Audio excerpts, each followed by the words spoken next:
જય શ્રી કૃષ્ણ બધાને। સવારના વાગી ગયા છે 8। આજે શ્રાવણ મહિનાનો પહેલો દિવસ એટલે ફટાફટ લઈ લીધા હથિયાર હાથમાં અને કરી નાખ્યું બ્રશ। જેવું તેવું બ્રશ કરી રહી ત્યાં તો આધ્યાબેન આવ્યા બહાર। પછી ગઈ એની પાસે અને ઘડીક એની અણી કાઢી, એને ઘડીક વાર રમાડી અને પછી લીધો હાથમાં ટુવાલ અને ઉપડી ગઈ નાવા। નિરાતે નાઈને આવી બહાર ત્યાં તો આ બે માં દીકરી મારે વાટ જોઈને ઊભ્યું। અમારે જવું છે શંકર મંદિરે। અમારા ઘરમાં જ મારા બાએ વાવ્યું છે બીલીનું ઝાડ।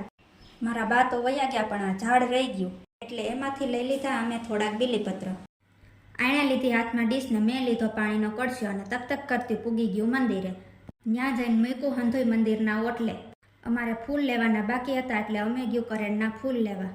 પછી અમે આવી ગયું મંદિરની અંદર અને આ બેન તો મંદિરમાં બધું જોઈને બહુ હરખાઈ ગયા। પછી અમે કરી પૂજા ચાલુ। જેવું જળ ચડાવવાનું ચાલુ કર્યું ત્યાં તો આ બેન માંડ્યા આંચકીને પીવા। પછી ફટાફટ હાથમાંથી મુકાવીને મૂકી દીધું એક બાજુ અને એમ થયું લાવો બીલીપત્ર ચડાવી દઈએ। માંડ કરીને એક મૂક્યું અને ત્યાં તો વાહેથી બીજા 3 લઈ લીધા। આ તો ભગવાનની છેતરે એવી થઈ। પછી બાકીની પૂજા કરી લીધી પૂરી।